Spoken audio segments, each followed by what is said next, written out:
turn-up of people tonight here. That's great. Well, we'll get right into it.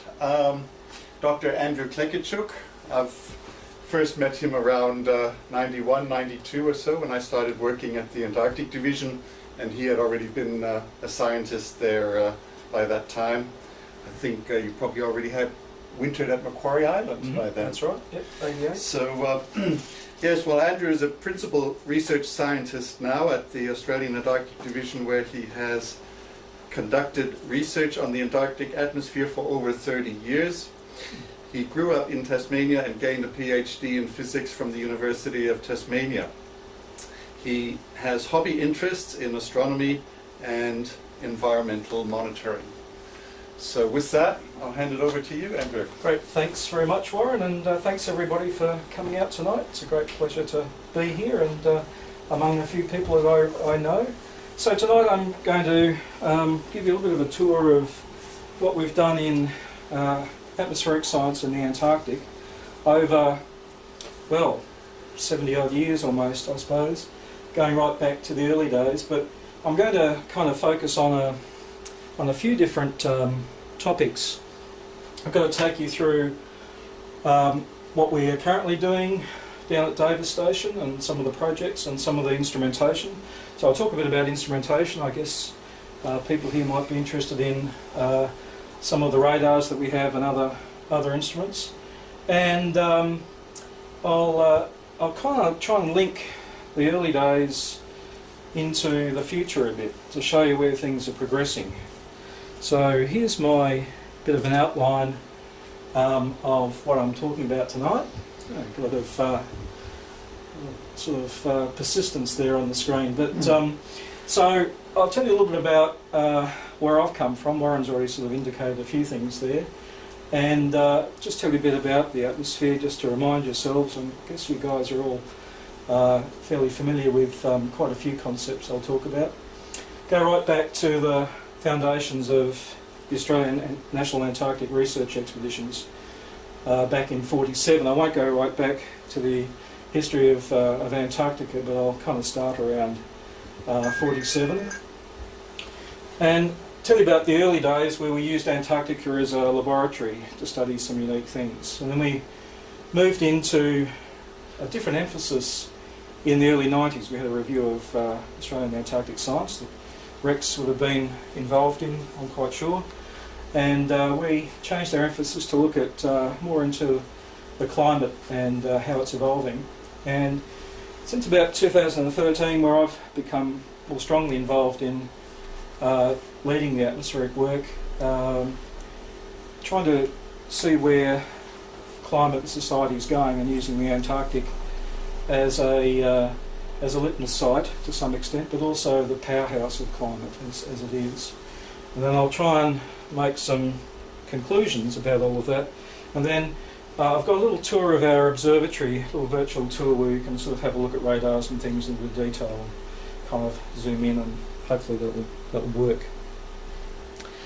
So, this is a bit about me. So it all started for me probably back in primary school in grade 3 when Neil Armstrong took that small step for all of us. And before then I'd been interested in astronomy by going out feeding the chooks with my dad, getting up early in the morning looking at Venus and stuff like that.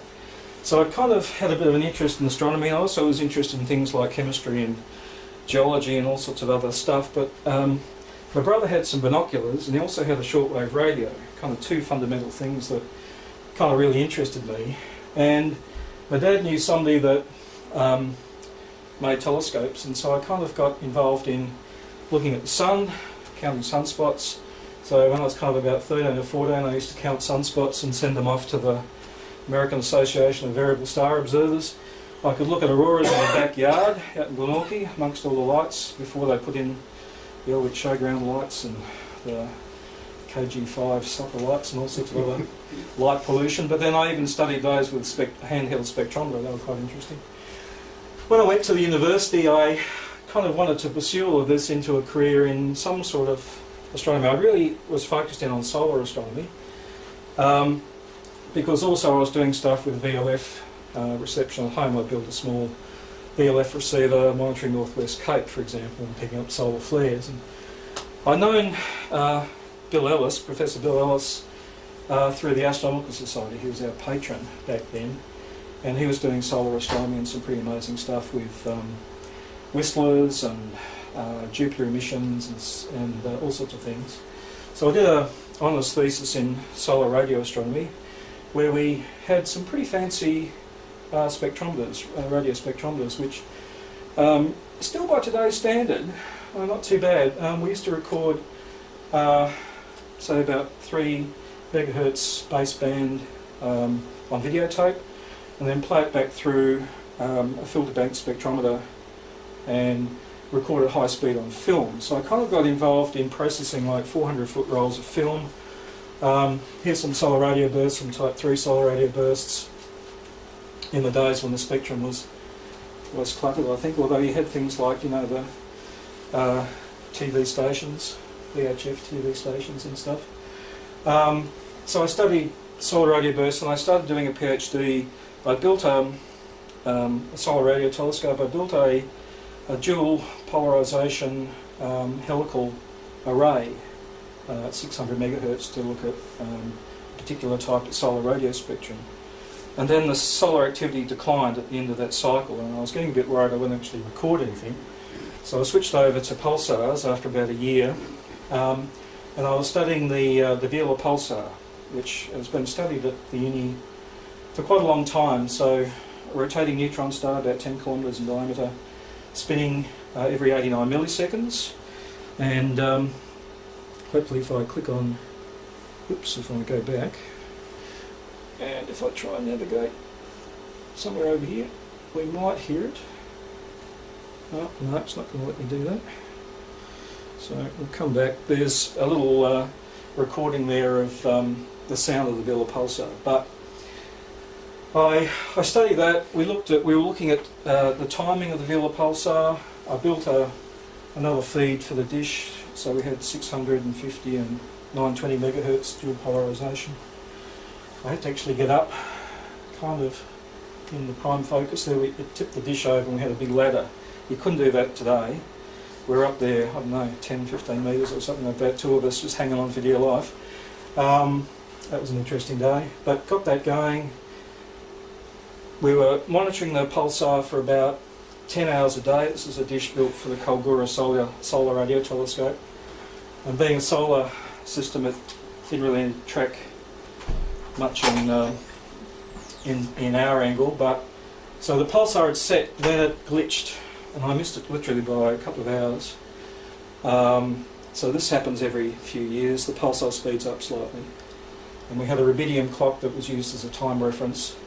And by studying all that, it told us something about the interior of the pulsar. It was quite interesting. So this was the closest anybody had ever got to a glitch, literally within a few hours. And subsequently, it's only in the last 10 or 15 years that a glitch has been observed in its entirety. We relocated this dish out to the new site. And glitch means a change in the frequency of the spinning. That's right. Seconds. Yeah, it's quite complicated. It's the superfluid interior sheds vortices, and they actually grab onto the crust and spin it around. Okay. It's all and how much does the repetition rate change? So we've got here a fractional change of, I think it's about 1 part in 10 to the 6 or something like that. It's quite a small change. So yeah, we're looking at, we're averaging over several pulses, and then fitting to get the peak and then to determine the time of these pulses quite accurately. And they do it much more accurately these days, and as I say, they've been observed, and at the time we didn't have any idea what would happen. And as it turns out, literally this thing speeds up in between pulses. It's quite amazing. This whole neutron star just, and the whole magnetosphere rearranges itself literally within a couple of pulses. And we thought back then there might be some other changes, but as it turned out, no. So my PhD came to a bit of an end when the dish blew over in a gale in September one year, and I collected enough data. I helped relocate the receiving stuff out to the new telescope, and I was kind of involved in setting it up. And that led me to write up the thesis. I'd had an interest in astronomy and atmospheric physics and so on, and I applied to the Antarctic Division not expecting to get a job. I thought I might do a postdoc overseas, probably with the Pulsar group at JPL or something like that, and I did actually have an offer from them.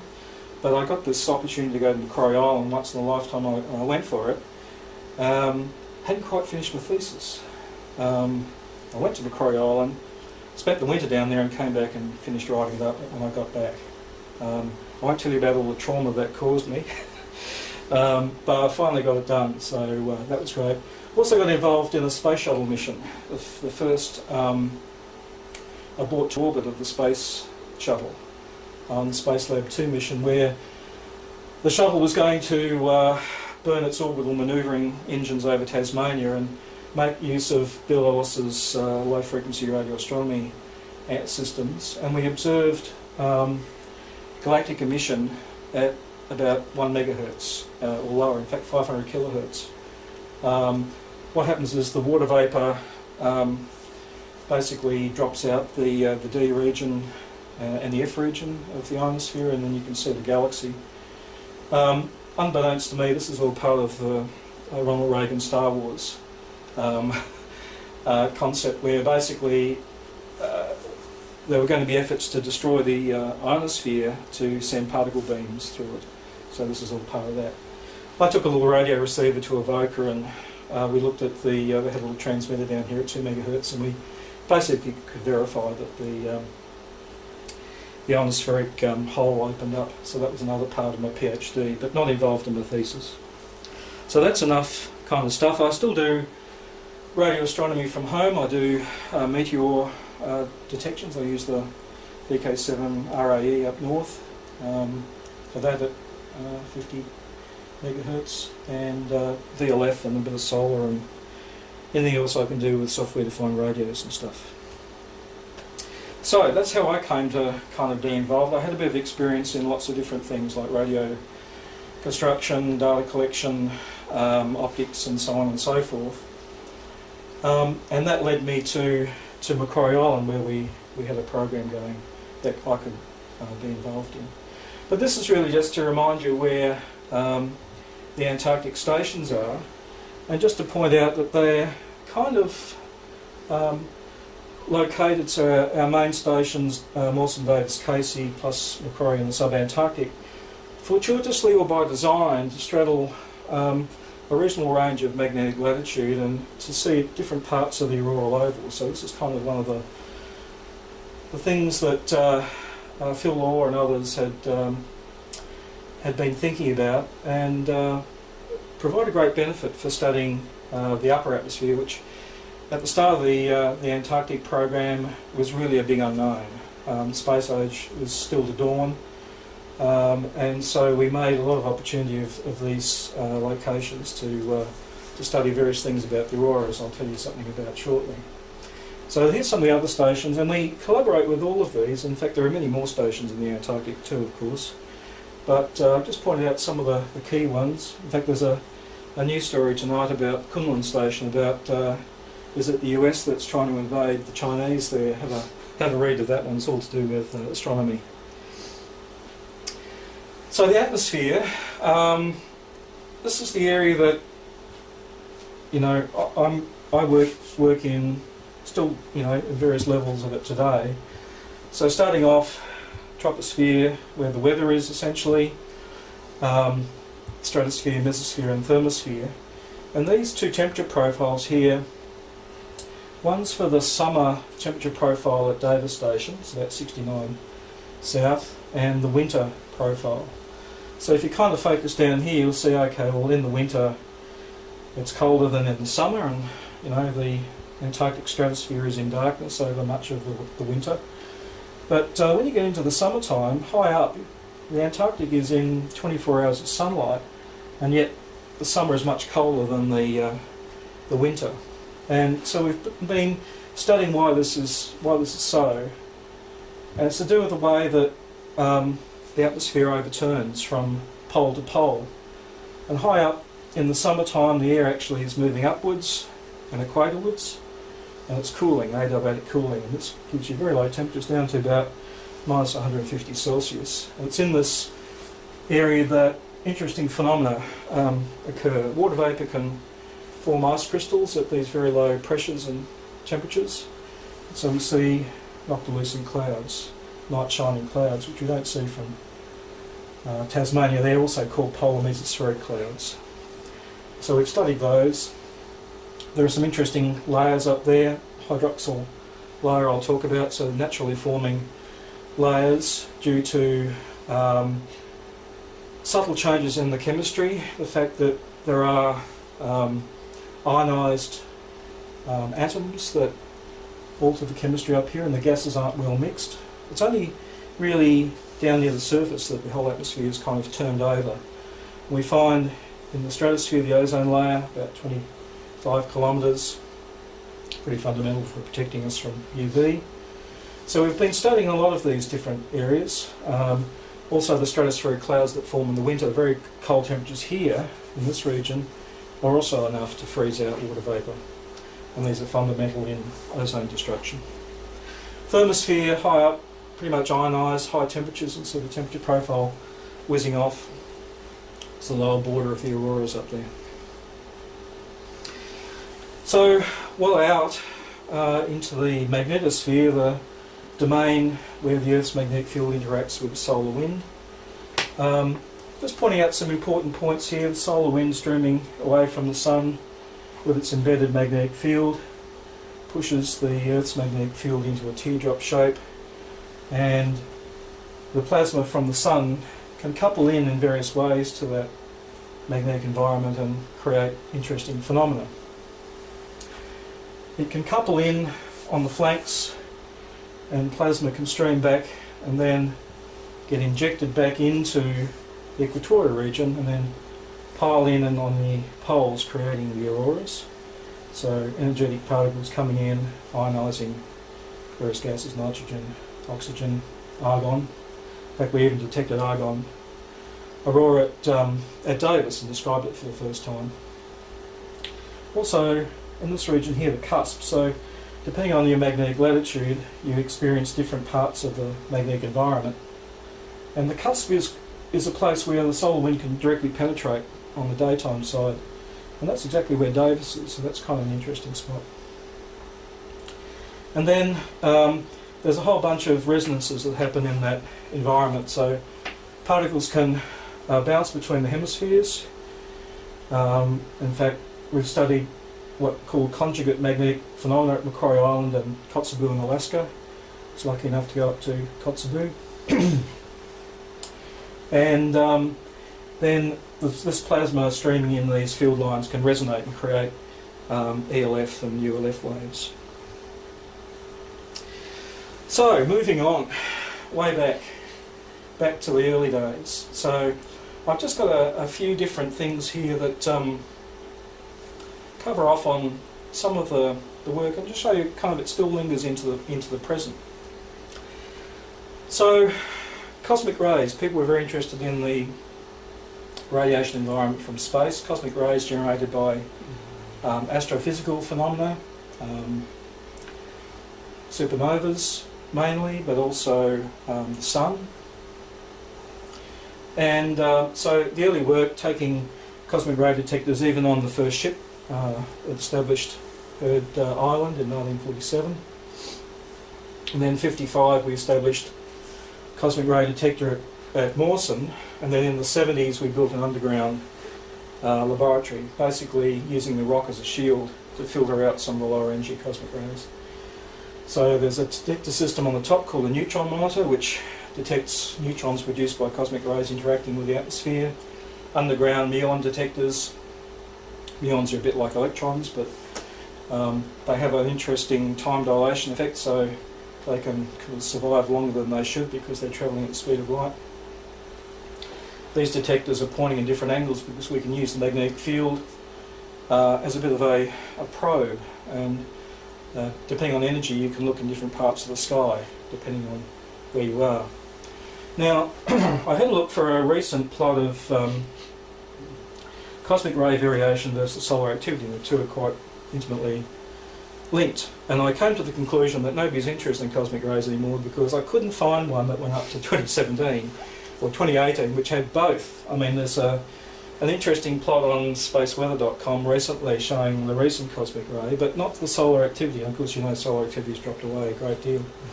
But anyway, the two are linked, and there's a 22-year magnetic cycle in the Sun, and while the two are kind of linked, every sunspot cycle and cosmic ray cycle are different.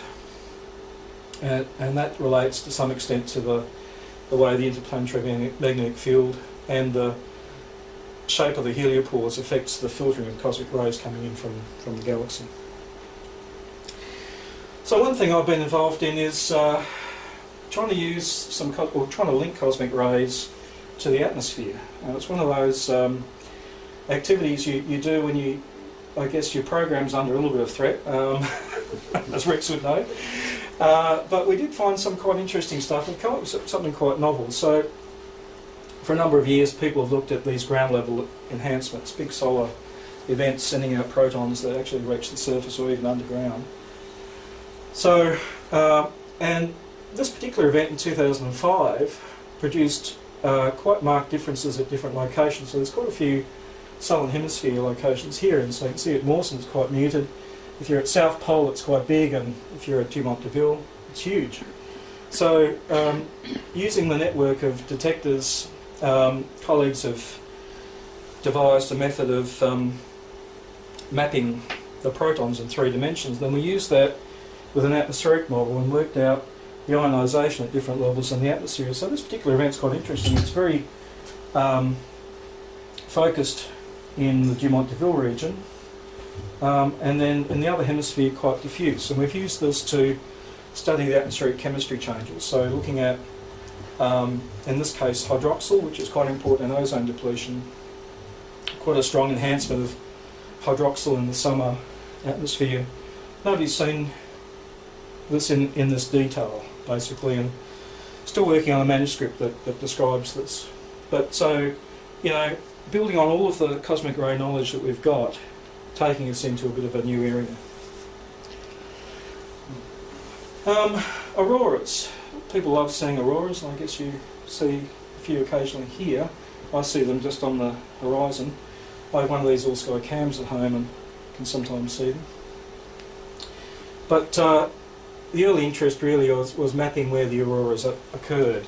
People didn't really know a lot about the distribution in the southern hemisphere, quite a lot in the north. And now we take it for granted. We've got forecasts of the auroral location, satellites measuring essentially the precipitating particles, and map the location fairly well and give you an accurate forecast.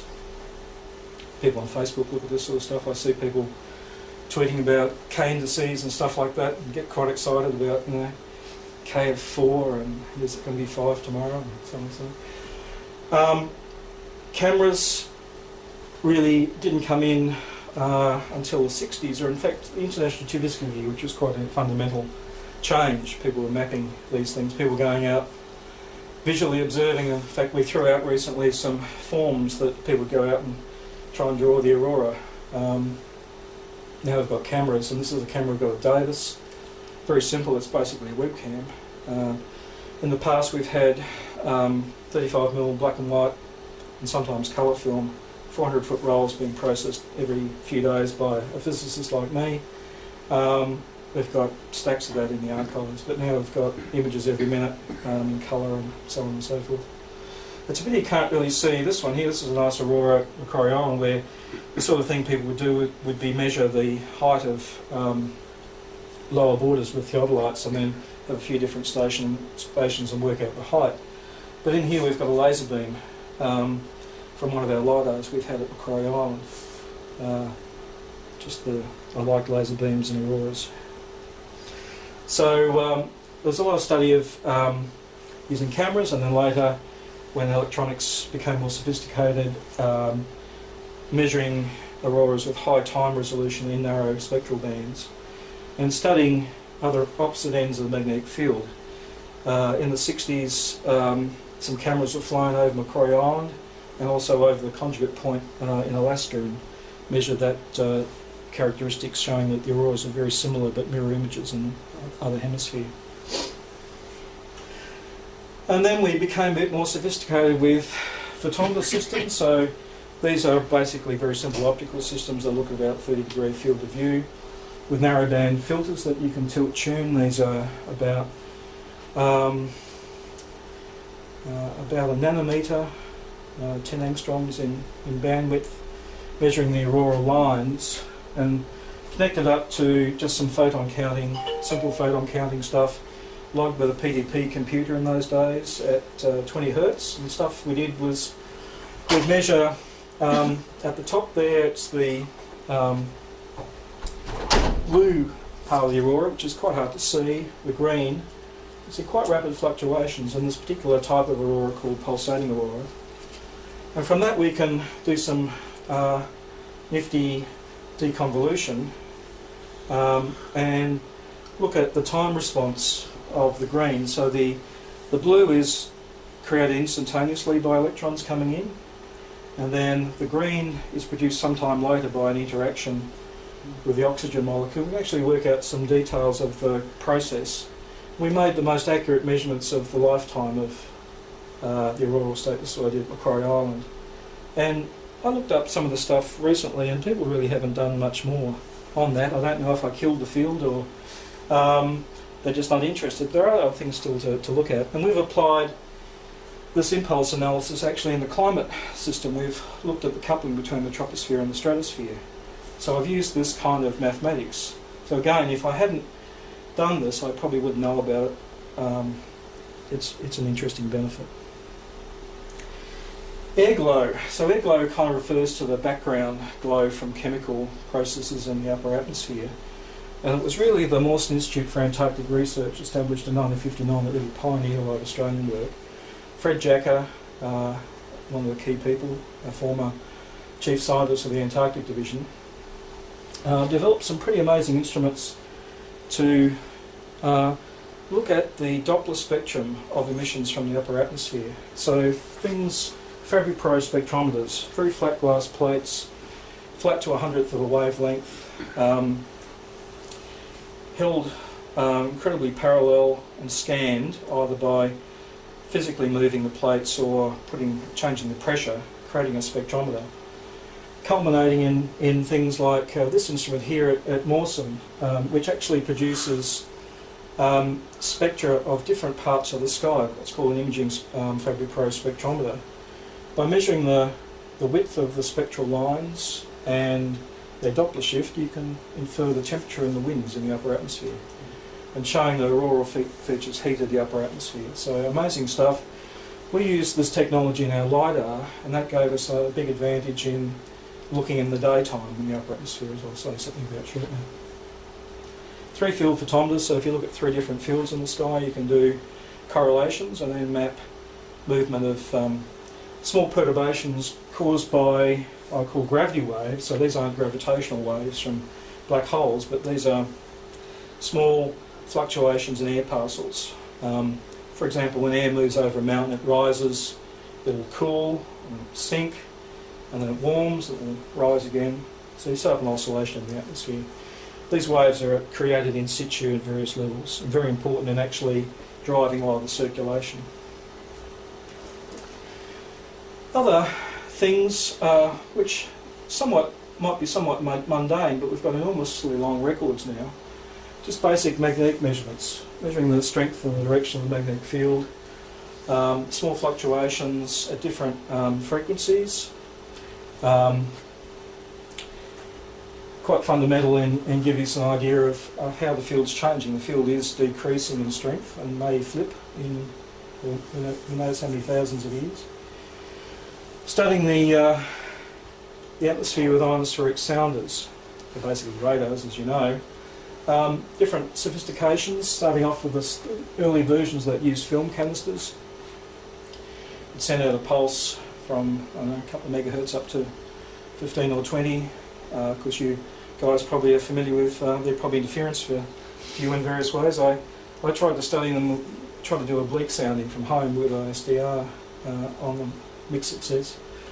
Used to have to process film again and reduce these things and send the information back to the Ionospheric Prediction Service, as it was. Rheometers, so broadband, 30 megahertz radio telescopes, really looking at cosmic noise absorption. So the idea being that when there's some precipitation, the ionosphere becomes denser, blocks galactic radio waves. We still have these all four stations, so you can go to the IPS, or Space Weather Service site, and look up data from these. Interesting when there's solar flares or polar cap absorptions.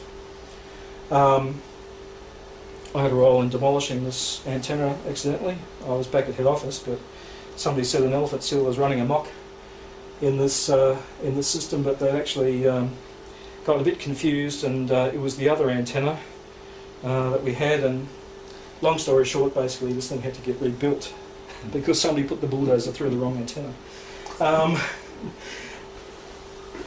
Ultra low frequency geomagnetic variations. So these are induction magnetometer coils at Mawson.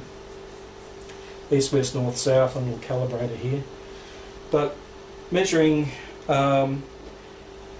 frequencies well below 1 hertz, the magnetosphere kind of resonates at different frequencies. And so in this particular experiment, actually, this is quite fundamental. We're involved in measuring stuff at Davis, but also sending equivalent systems out to 2 locations on the ice cap and also at Zhongzhan nearby, about a 100 kilometre baseline, and making the first measurements of propagation across an area. You can imagine taking PDP-11 computers out into the field in Hagelands at -20.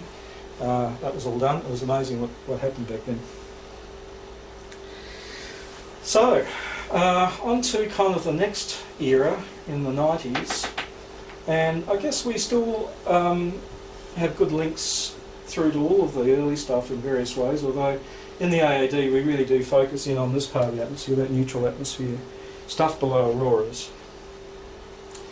And in the 90s we were tasked with getting a better understanding of climate variability and trends. And to do that we established a focus at Davis, included looking at things like the ozone hole, mesospheric clouds, and more recently getting into climate weather simulations. The space weather stuff keeps going in various ways. It's amazing. Some instruments, like we have logging systems that date back to the late 90s now that still keep collecting. They haven't had hard disks replaced in all that time. Still running Windows 98 or Windows 2000. They'll fall over, but there are plans to replace those. We picked Davis as a focus because it had reasonably good weather. It's called the Riviera of the South. Mawson has very strong winds, but it's more representative of the plateau. Casey is quite stormy. So we picked Davis. We also had a number of instruments there, like atmospheric radars, for some time, so it was a good place to go. So over the period we built up through the 90s a whole bunch of unique instruments, and let's keep going today. And in fact, several countries actually emulate what we started to do, which is quite satisfying. We've kind of, I guess, relaxed what we do. We only have a small group now, much fewer people. But for example, the Chinese at Zhongzhan have built a system very much like this, and so they've taken over a lot of the data that we use, and also they have very similar instruments. So just to give you a bit of an idea of some of the capability that we did establish, we got this little plot here of regions covered by different instruments, just against the atmosphere again. I might start with our LiDAR, which we put in the late 90s, and thank Rex for his wisdom, or perhaps we wore him down, or combination of the two. No, it was on the basis that you studied climate change that I gave you the money. That's right. Well, we certainly did. So with our LiDAR we ran, I'll show you shortly, from 2001 for about 12 years. Collected an enormous amount of data throughout the whole atmosphere, really. And to sort of match that, we had radars of different capability that probe the lower atmosphere and upper atmosphere. This is still a bit of a missing link for radars, but some of it's covered by measuring winds with radiosondes, and then to match the LiDAR program we also measured ozone in that region.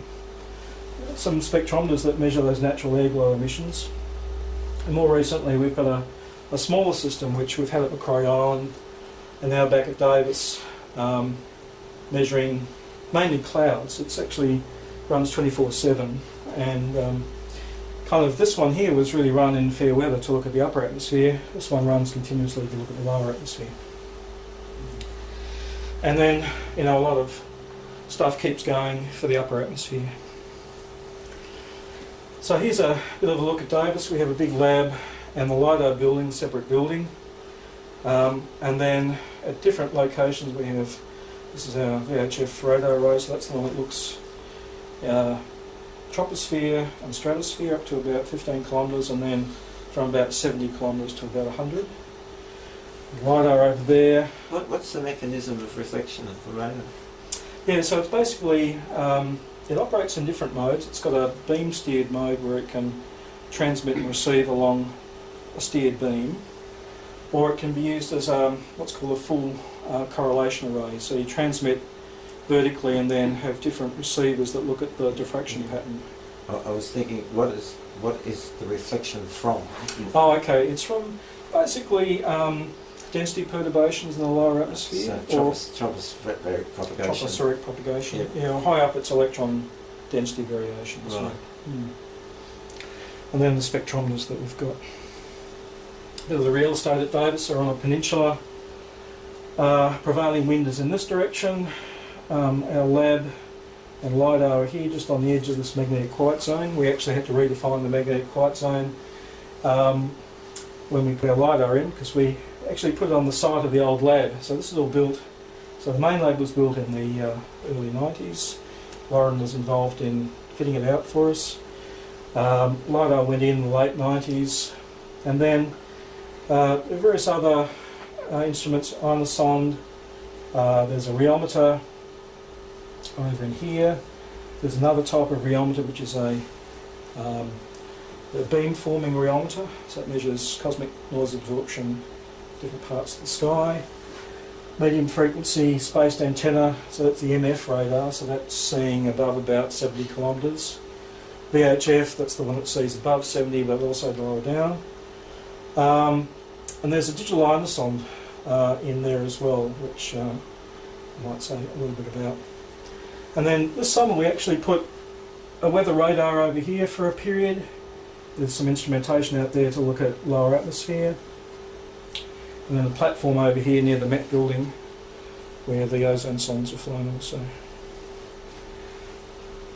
So just saying a little bit about the radars, different techniques. So I've mentioned the MF radar, which is kind of this one here measuring above 70 kilometres. A bit hard to see here, but every 5 minutes almost we can get wind direction and speed, different heights in the atmosphere. With the MST we also get that in the lower atmosphere plus up here, and this is used actually by the Bureau in their forecast model. The data goes in and initialises the model. Meteor scatter 55 and 33 megahertz, so looking at meteor trails coming in, using those to get an idea of wind movement between about 100 and 120 kilometres. The LiDAR, when we ran that, I guess we ran it for about 30% of the time. The weather was good for about 30%.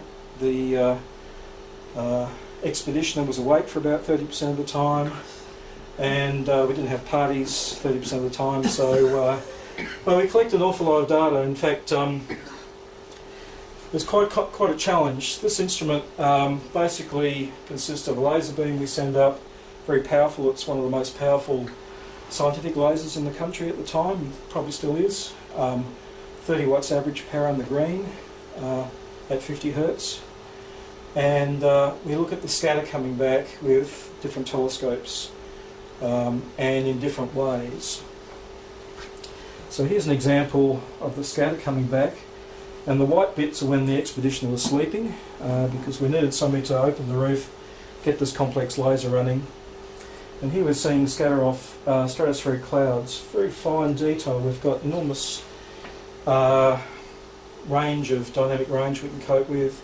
We see down to a few metres and a few seconds in time. So we study the very fine scale, and you see turbulence in these clouds. And these clouds are the ones that change the chemistry of the stratosphere over the winter. They have reactions on their surface that free up chemicals that in the spring, when sunlight comes back, destroys ozone. So we want to know where they occurred and some of the fine details. Something, particular things that we looked at were the particle size and shape of those. By measuring the amount of light scattered back just from the gas in the atmosphere, we can work out, using the perfect gas law, the temperature. And so we study the temperature and the diurnal variations of temperature throughout the atmosphere, and the perturbations due to waves moving up through. So a number of different things. We've got about 56 papers out of that, and there are probably another 10 in the pipeline.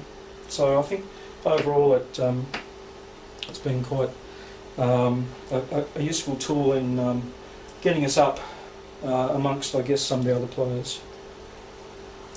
Some of the other things we saw the Black Saturday fires, smoke plume from Victoria, heading off down to Davis. There it is there. It went around the globe several times.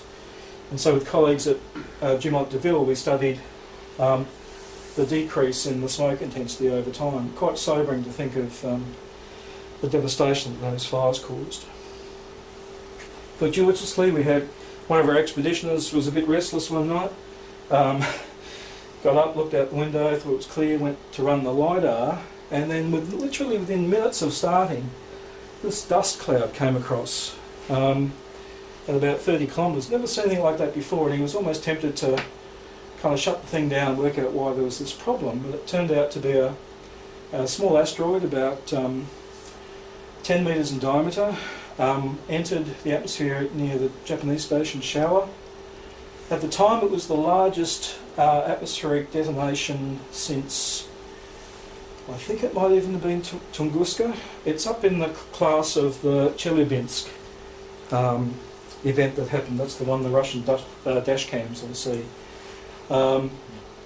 And we just happened to be in the right spot where this dust came over, and we studied it in great detail with the LiDAR, and had a paper which is got my best citation number. It's in well over 200 now, describing this dust and its properties. And turns out it actually has some climate impact, which we've studied as well. Up to this point, people have thought that when large asteroids come in, they basically get pulverised into nanometer-sized particles, but this thing produced particles, in some cases quite large, microns, which, you know, kind of makes a bit of sense when you think about a big rock exploding. You wouldn't think the whole thing would just be vaporised. High up, by using the Fabry Pro technique, filter out a lot of the daylight, we see clouds at the edge of space. So this is in daytime, getting reflections from 80 odd kilometres with that laser, and showing these clouds are varying. They're going up and down. There are tides in the atmosphere. This is what they look like visually. Only see them in a very small range of days. You have to have the atmosphere cold enough for the clouds to exist, and the sun has to be below about 6 degrees. Only happens at Davis for about 5 or 6 days. But with the LiDAR we saw them throughout the summer, and we mapped the distribution and occurrence of those, and then matched them up with the radar. The MST radar sees these things as well. Electrons attached to the little icy particles, and we can see them in the radar. We made the first Southern Hemisphere common volume measurements and used them with satellites to describe some interesting things. So, along with the LiDAR, we started up an ozone monitoring program, so getting the Bureau of Meteorology to launch balloons with a little chemical cell. It reports ozone back every few seconds on the way up. Basically reacts ozone with chemistry to give you a little current. And then we made the first Australian measurements of ozone in the Antarctic, which is kind of interesting because we've been making measurements of ozone in various places, but never the Antarctic before. And here's an example where, 2017, the balloon flies through the ozone layer, kind of earlier on, and then through the ozone hole a bit later.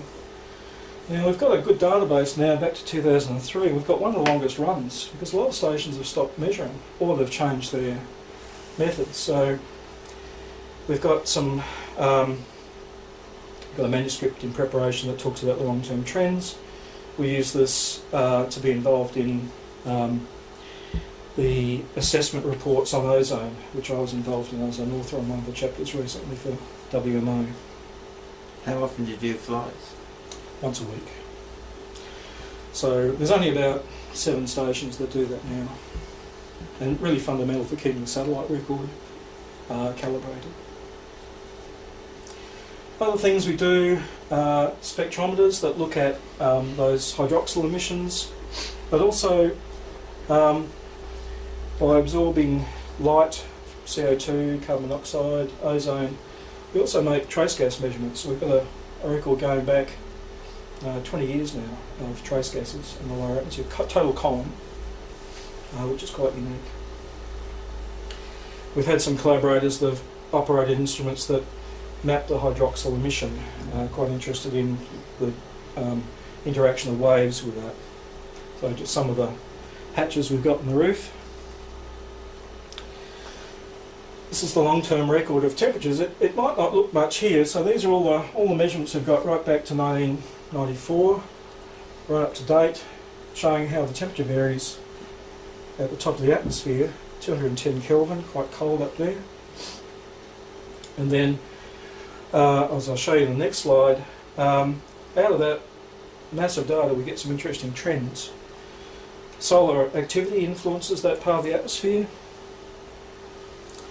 So here's the record of temperature that's left after we take out the annual variation. And then we take out the solar cycle variation, which is kind of, this is the correlation between the temperature residuals here and the solar activity. We end up with these points here. Interesting long-term decreasing trend. This is cooling of the upper atmosphere due to CO2 increases, most likely. But there's this quasi 4-year period on top, and this is completely new. We still haven't got a mechanism here, but there are some indications that it's probably coming from the lower atmosphere. We see a 4-year cycle between the Indian and the Pacific Oceans. People have talked about 2-year cycles, what's called a quasi-biennial oscillation, but this is the first time anybody's seen it in the upper atmosphere. If we just had a few years of data, we would know about this. So it's really this long-term record that really uncovers all sorts of interesting things.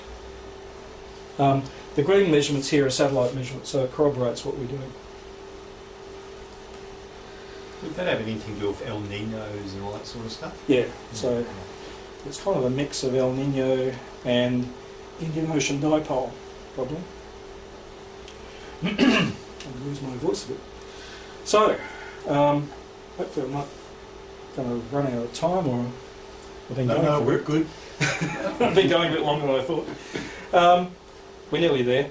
So just showing where we're up to at the moment. So 3 main areas that we're looking at and trying to improve climate and weather forecasts, and we're doing it with these people. So we've got a small group. We had probably up to a combined, I don't know, 12 or so back in Rex's day.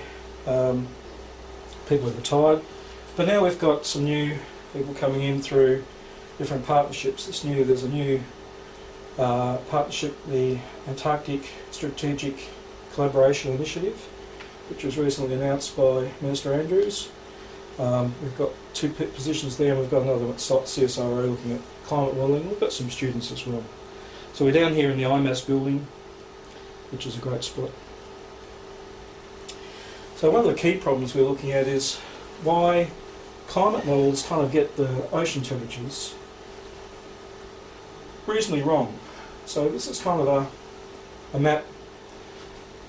Climate models are pretty good. They can replicate a lot of the seasonal variation, things like the El Niños, even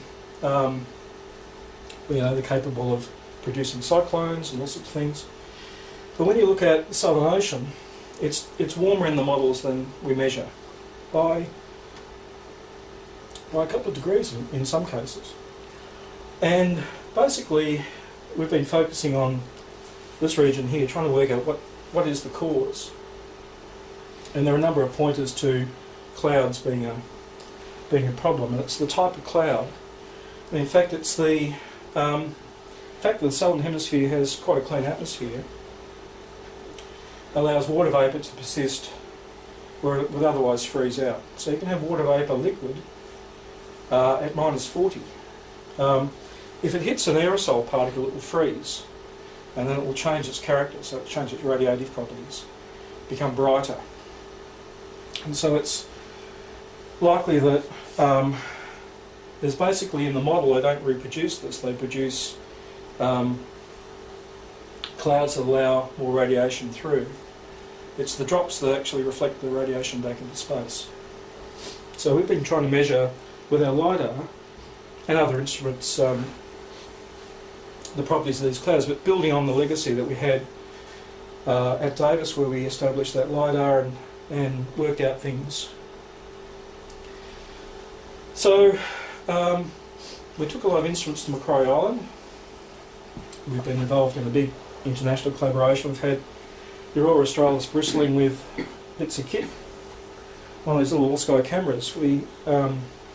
I had one of these at home and started mucking around getting cloud fraction out of it, and found we could actually do that quite accurately. Simple radiometers to measure the amount of downward radiation. Other instruments, we had about $10 million worth of equipment loaned to us free of charge with technical support from the US Department of Energy, for example. Similar on the ship, they had similar equipment for the whole summer, plus 2 technicians full time. We didn't have to pay a cent. Amazing stuff we're able to sort of leverage. So out of that, we've been looking at, we have a LiDAR at Macquarie Island, get some scatter from LiDAR, and we've been able to work out or classify the clouds according to their temperature, and work out whether they're, from their scattering properties, whether they're icy or liquid clouds or mixed.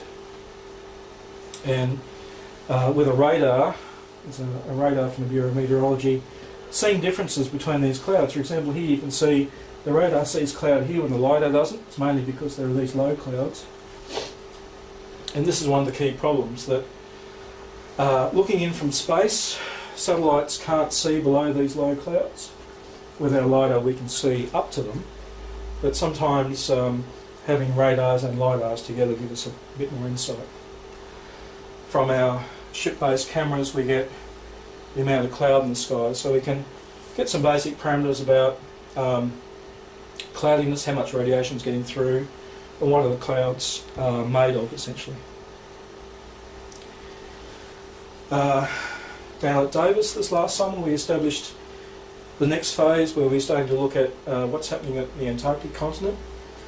It's not some band's kit there, it's our variety of instruments, radars and radiometers, looking at precipitation in various forms, small LiDAR from the Bureau of Meteorology and a cloud radar, plus this is the sort of next generation of LiDAR that we built, much more compact than the big one, and here's some data from it.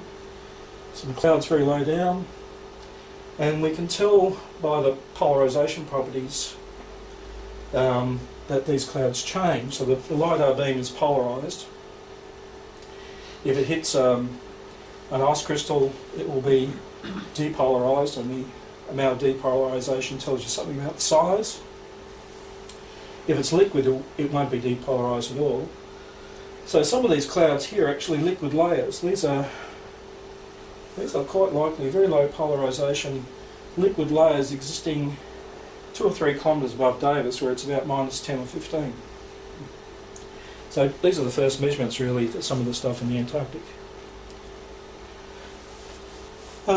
Another prong is looking at ozone. So I study, it's one of my projects, I study the distribution of ozone around the Antarctic, and from year to year it varies. So these are October averages of the total amount of ozone in the atmosphere of Antarctica. The ozone hole pops up in October, but around Antarctica we get this big croissant of ozone where ozone is long-lived, it's transported into the polar region, it can't get inside what's called the polar vortex. But from year to year there's quite a variation. We've been studying the long-term trends in this from satellite and model, and we've made some improvements in the climate model to actually get representation of this wave more accurately. The key thing about this is that ozone absorbs solar radiation, so you get more heating where there's more ozone. So that's really fundamental to the temperature structure of the atmosphere. Some of the models from 5 or so years ago just represented ozone as a constant in longitude, but you can kind of see from here that it's quite variable. In fact, this is what we see in reality.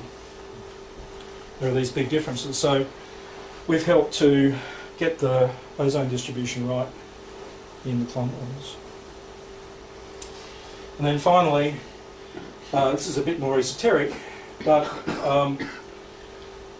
when we look at climate models, these are some differences from reality, if you like, from observation, of different climate models in degrees. This is a September, October, November average over the Antarctic. And some models, like the Access, this is our chemistry climate model that Australia runs, can be several degrees too cold. But we're not that bad compared to a lot of other models, you know. Some models are quite similar to us.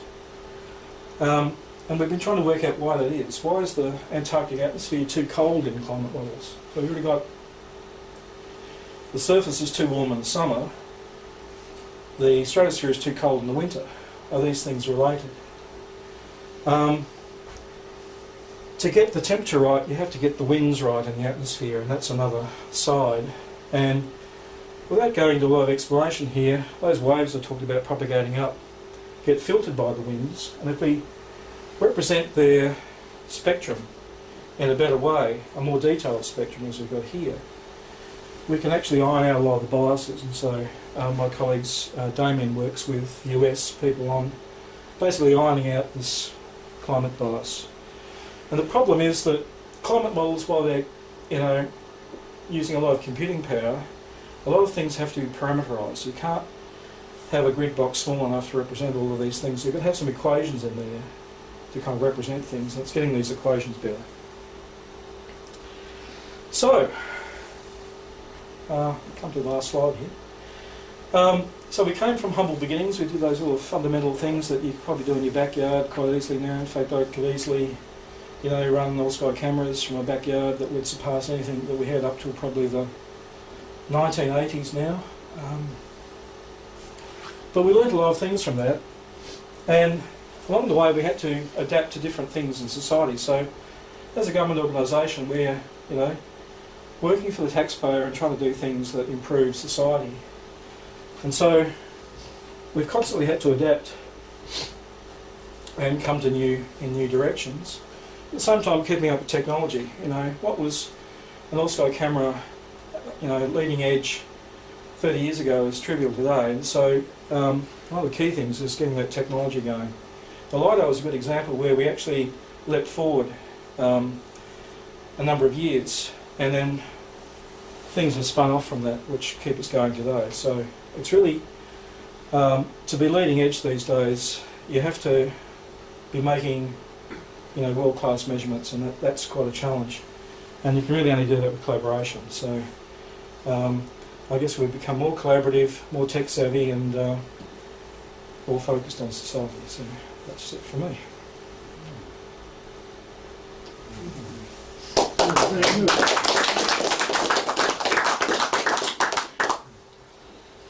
What do you do in your spare time?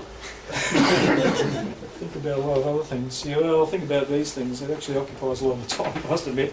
I'm actually looking forward to retiring, where I can get back to some of the data that, you know, is lingering, but also, you know, work a bit more in the shed on some of the other things that interest me. Some along these lines too, I must admit. But yeah, I guess I've become immersed in it over the years, and it's hard to break from it. With the workforce down in the Antarctic, do you find that there's a burnout, a turnover of staff because they can't take the intensity of the deliberations and the pontifications? Certainly, yes. That in certain areas, I guess from our science perspective, we don't see much of that. People get very focused on their science and try to improve it. Yes, there are frustrations at times, you know, getting certainty on the future. We'd like 5-year budgets. We had a time where we actually had this accrual accounting system where it gave us some certainty we could manage our own budgets better. For example, like in this new arrangement, we are told, yes, you can have $50 million over 10 years, but you have to spend exactly $5 million every year. You can't spend 4 or 6, you know, so you can't, there's no flexibility there. So we still have to fight within those constraints. But yeah, there's a lot of activity happening. The Antarctic Division's workforce has declined by 40% over the past 7 or 8 years. So we're doing things that cover other parts of the organisation. I have different management roles and become involved in other people's activities in different ways. A lot of people do that, you know. You know, we're doing stuff, getting ready for the new ship, so part of my role is evaluating instrument performance on the new ship, because we just don't have the tech people to do that. We can't employ, you know, public service has the salary cap. We can buy services with money, but the budget's quite tight anyway. So. I'm interested in the long-term data, because as you know, maintaining the data that you kept a long time ago is important, and then making sure that as your technology increases and changes, you're still measuring the same thing, so yes. that you've not moved from oranges to bananas as you've moved along. Quite a challenge, yes. We have all our data on a central file server. It's backed up, it's no longer on floppy disks or USB hard drives. Always worry about that, you know, single point of failure. They tell us it's, you know, well managed. We sometimes have a little trouble getting some files back if they kind of have, you know, they disappear for a while and they come back. There's an interesting mentality sometimes that, yes, the government keeps records for 7 years, so we'll delete all your data after 7 years. The spectrometers, the one that does that long-term temperature record, you know, is running on DOS machine. Hard to get bits and pieces, like it uses ISA slots in there, and you've got to keep that machine going. We don't want to change the technology. And then it's being able to operate, say, old operating systems in amongst a government organisation provides some challenges. Everybody wants to get rid of anything before, you know, Windows 7. Yeah, there are some big challenges there. But luckily, we've got a bunch of people that have got long-term knowledge of that. So the 4 of us that been pretty much since the early 90s. So the 4 of us. So. But we're all coming up to retirement now, so yeah, handing that on will be an interesting challenge. Probably related to that then, where do you run your models? Disclaimer, I work for Pawsey. Oh, great, yeah, okay. So we run them on NCI, so the National Computing Infrastructure. Yeah. So we run outside the Bureau's main production run, but we run a model very similar to the one that does the forecasts. So it's got like a chemistry model built in. We don't need chemistry so much for day-to-day forecasting, but when you're running over years, so I helped establish getting the chemistry part into that model so we could run or be involved in this chemistry climate model in comparison. It's sort of flipped up on one of the slides there, which is sort of like an international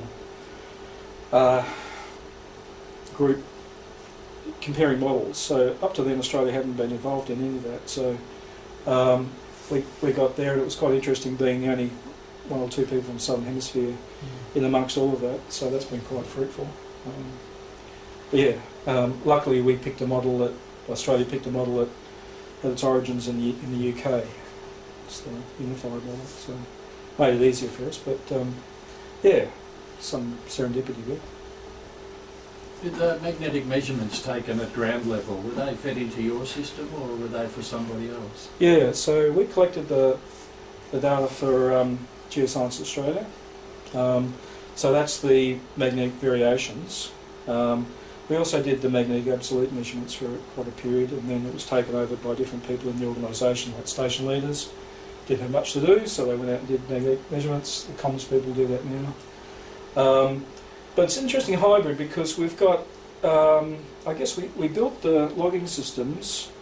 The data really, we just are a conduit getting it out. And as I say, they just keep running, luckily. But Geoscience Australia, and in fact, you know, if the data stops, they tell us, so that's good. Somebody's looking at it.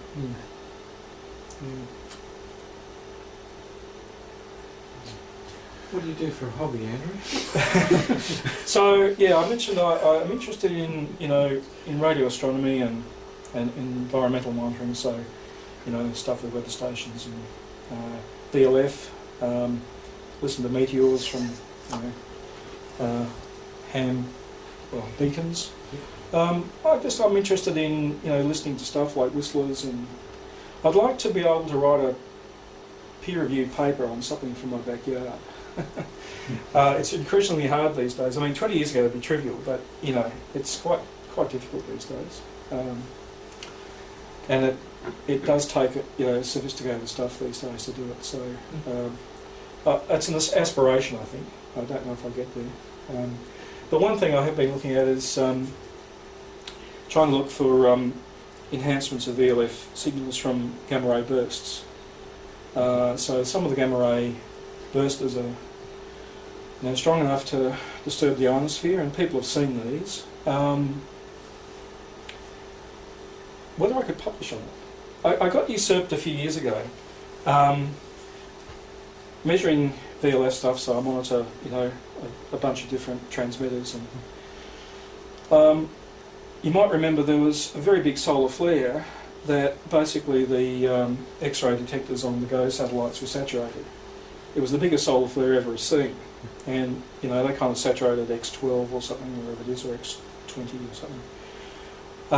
With my VLF stuff, I did some correlation, worked out it was an X34 solar flare, so kind of super size, but well beyond the capabilities of the satellites, which they've improved now. I contacted somebody I knew in New Zealand who'd been working with VLF stuff at one of the universities, and showed him the stuff, and then basically he went and published it. He published his own version using his own measurements, which I was a bit cross about because I pretty much got the right magnitude. It was just a small paper that kind of said what is the magnitude of this flare. It didn't, it wasn't earth-shattering, but yeah, that's probably the closest I've come to publishing something from my backyard. So maybe there'll be something else later on. So VLF, what's the frequency we're talking? So we're talking around 20 kilohertz. So Northwest Cape transmitter. In fact, what I'm doing at the moment is I've just got an Earth probe system. So I've got 2 stakes in the ground, 100 metres apart, coupling transformer into the sound card, and amazing signals you get. Very clean. You can hear all sorts of stuff down there. Yeah, lightning and see, I can hear my neighbour's fluorescent light, or the complex fluorescence coming on and what's this happening. If you want another stake in the ground, just circulating last night, there was some shots of the latest tower going up for the wind power station. Right. Putting a monitoring tower up. Okay. And the rigger was on top of the tower while the next section was being hauled up. He was at 90 metres. Wow. He was going up to 140. Gee. Yeah, well that's right. Some of those towers, well, the VLF stations are very similar, huge towers they have. So. And infrasound's another one. So I was able to combine. There have been some, nice small low lights coming in. I got interested through my Antarctic stuff. There have been 3 or 4 I've detected. So bright meteors with an also camera get infrasound detection of the sonic boom. There's a station out at Buckland, infrasound station. There's one at Davis too now. They pick up these things. In fact, for that event in Antarctica, we used one in Norway and one in Namibia to verify when it occurred. But yeah, that sort of thing's I just find interesting. It's not probably no science in it, but you can sort of say this. There was a boom, and here's the signal. So if we've got a few minutes, I don't want to kind of have people embedded in their seats for too long, but I can probably just give you a quick look at Davis. If I can get this to work, which is always the interesting thing. It's working header. It must be over here. Yeah, so we can't see that, so I'll actually have to try and put that on the screen.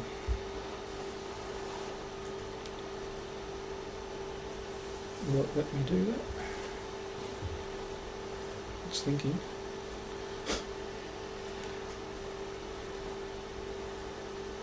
It's stopping me from doing it. If I move this whole thing across, I think. Find my mouse. Where's my mouse going?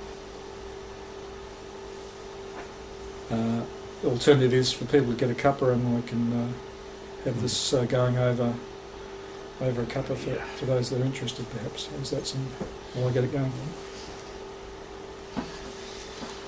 Yeah, well, very interesting, Andrew. Thank you very much. And let's show our appreciation.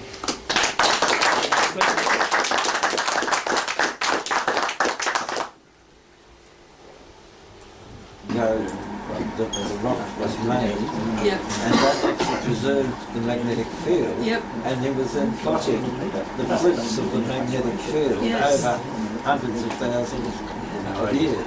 Yes. Just shows we don't know everything there is to know. We don't know nothing. Barely scratch the surface. Yeah, and we keep accumulating it at an exponential rate. So is this live footage? No, this is from a 360 camera. It should show up here though, there's a little map of Davis where we are actually looking. So this is the container that we have the MF radar equipment. These are the MF radar towers here. That gives you a bit of an idea of what Davis is like. It's got lots of towers. It's got many fewer towers than it used to have, and that's looking back to our laboratory area over here. So our laboratory, there's the LiDAR building in the laboratory, but it's like Mars really. And then we can go inside here and have a look at the radar. So cabinets, people love cabinets, I'm sure.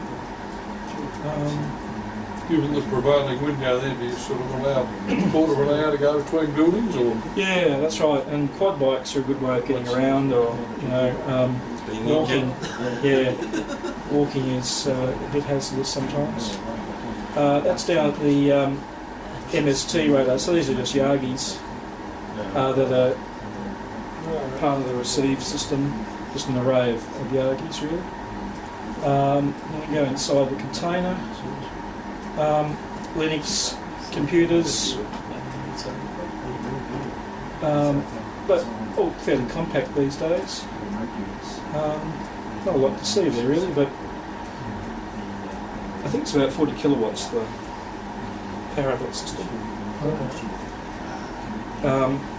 There was some concern when we had all this kit, about building a new powerhouse for us, but we allayed fears. People were quite concerned. In fact, I think the coffee machine has a higher current draw than the LiDAR does, and when the powerhouse is maintained each year, they can shut the main powerhouse down and go to the emergency one, which has got less capacity.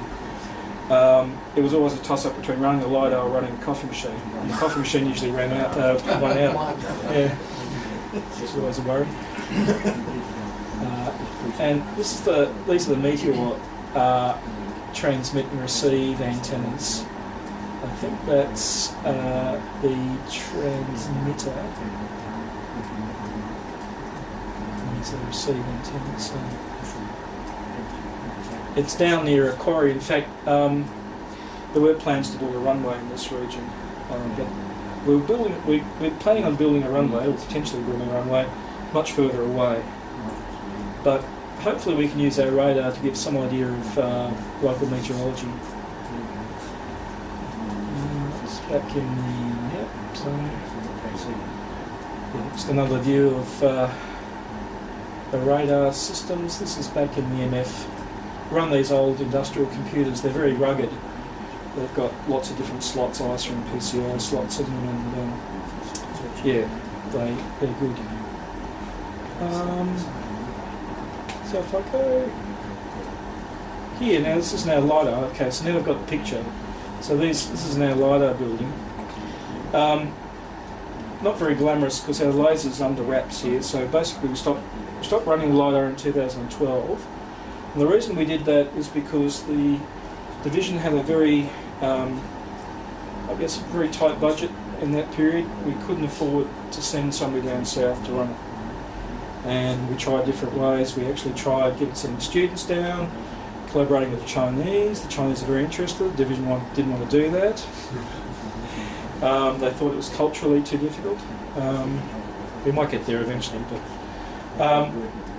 so we've got a building that you can kind of see it's an inverse refrigerator put together in stages. It was developed by a local company, Lawson Potter and Hurd, that became I can't remember who bought them out, but Sinclair Mertz Knight, yeah, that's right.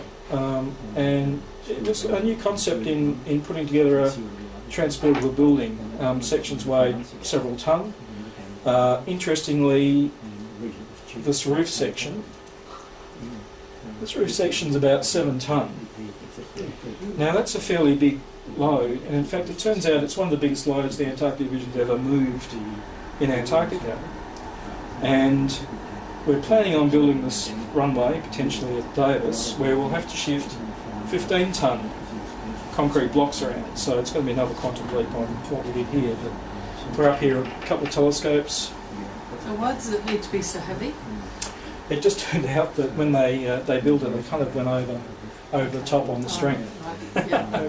Which caused some interesting problems, like it's probably not easy to see here. Oh yes, we can see it here. So this roof is quite ingenious. It pumps up on hydraulic jacks, the bogies drop down, and engages a rack and pinion system. We can wind the roof back by hand.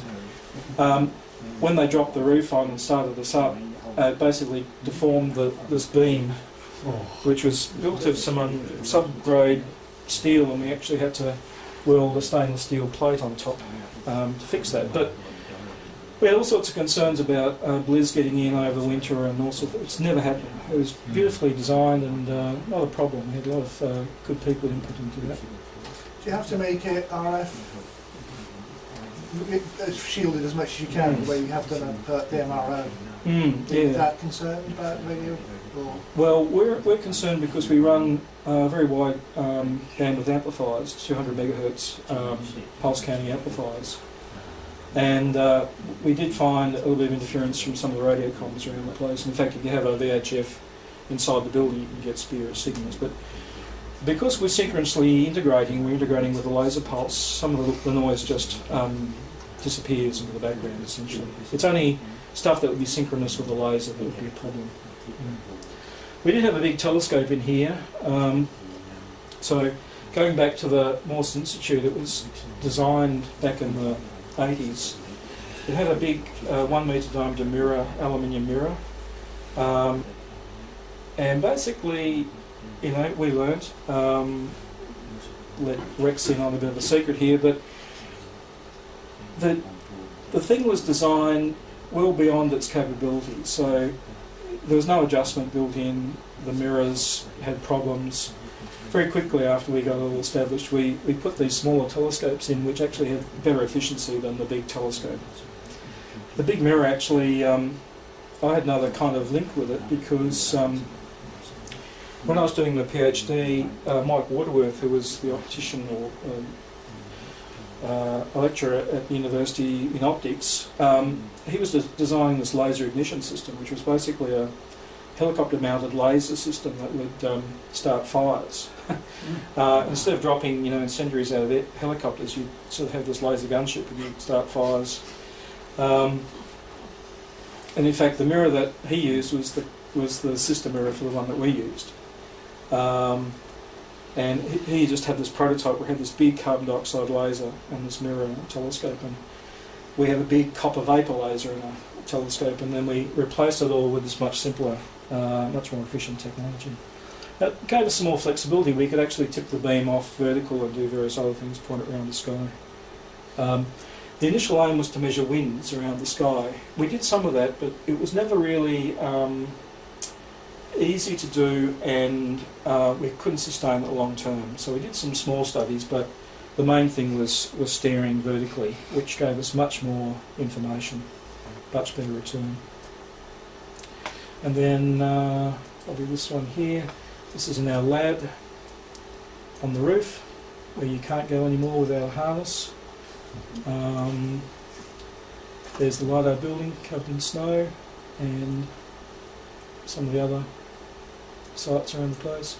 So we've got, most of these domes have got things in them. This is one of the instruments looking at the hydroxyl layer. This is the hatch for the one that actually measures those temperatures up there. All-sky camera over here. Do the domes need cleaning? Yeah, our engineer gets up there every week and cleans them. Go down stairs, there's that spectrometer.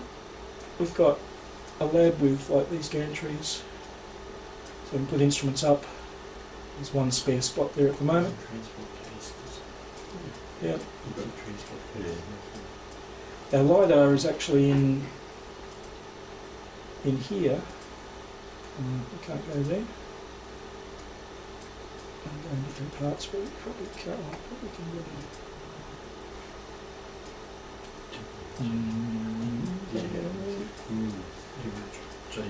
Can't go in there. Oh, yes, I go in there. Should be able to go somewhere. Oh, I'm inside. It's an empty room, but our LiDAR's in here now. So these sort of tools are really good for like visualising where you're going to put your instrument. So, for example, is that a Raspberry Pi on the bench? It is, yeah. So it's measuring the temperature of the room. So we put the LiDAR in here, and so it's really good to be able to look at this, from back at Kingston, and say, okay, I'm going to get in here and I'm going to replace that whole thing, put a window in there, which we did, and yeah. I can make this available if people are interested in exploring further. How many people do you have on site throughout the year? About 25 or so in the winter. Gets up to about 80 in the summer. Different people, but yeah, crew of. We've got an engineer, electronics engineer, who's there all winter and probably has 17 months and overlaps for about 5 or 6 months in the summer. We've been able to sustain that. We do other things. The engineer goes out, services, deep field equipment, cameras, instruments on the ice shelves, all sorts of stuff. So they're probably about 30% of their time is other activities in the science program, but we've been lucky. We've had an engineer at Davis every year since, well, every year that I've been there, and we had, at one point, we had an optical physicist and a LiDAR physicist there as well. But in the early days we had 4 engineers, one at each station, plus 2 physicists. Yeah.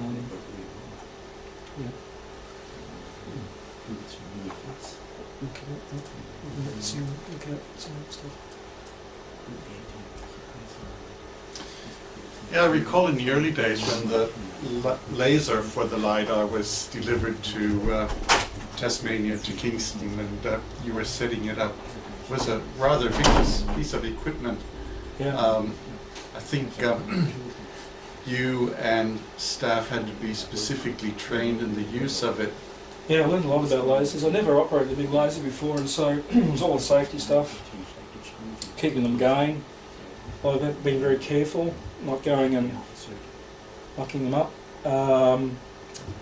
Yeah, we had protocols like, for a while when we had the laser at Kingston, one of the flight paths from Hobart to Perth was diverted around us. Then we were testing the system for Macquarie Island, and we had the same thing.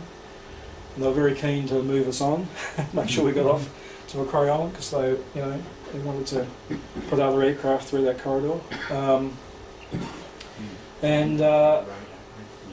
I think we did amazingly well to keep that big laser running for 12 years, with really not a lot of problems. You know, the odd bit.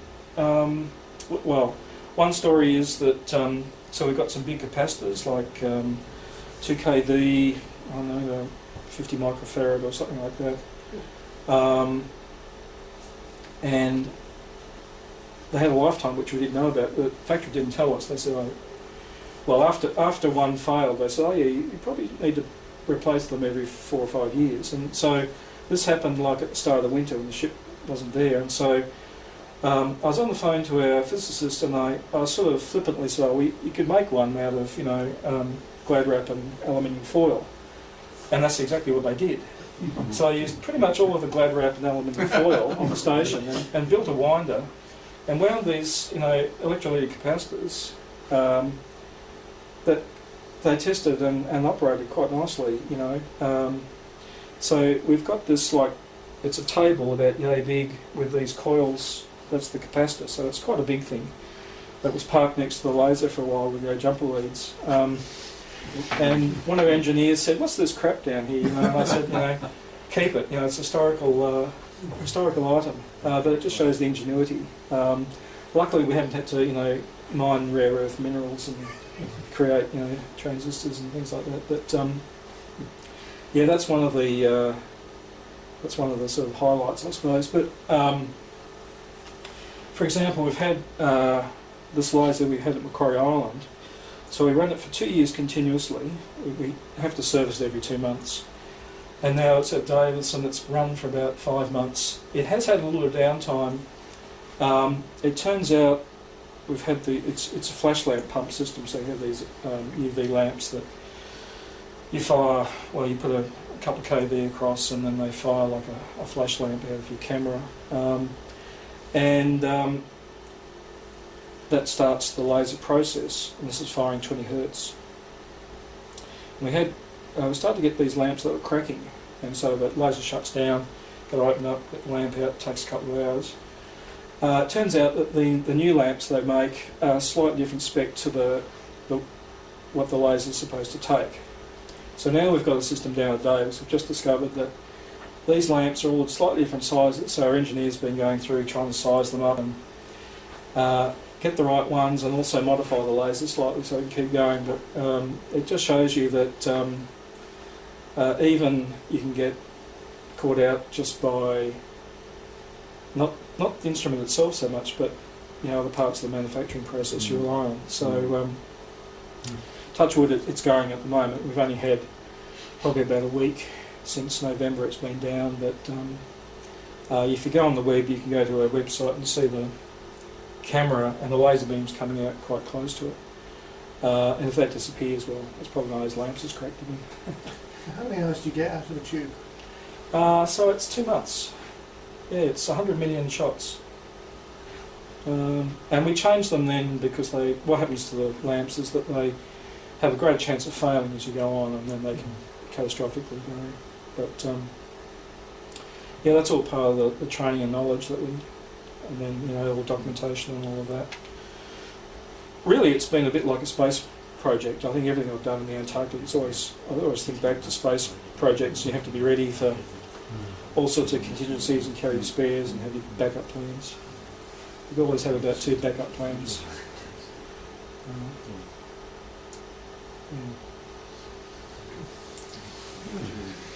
Yeah, well, very interesting, Andrew, and thank you very much for making yourself available for your presentation here tonight. Pleasure. And yeah, just one more time.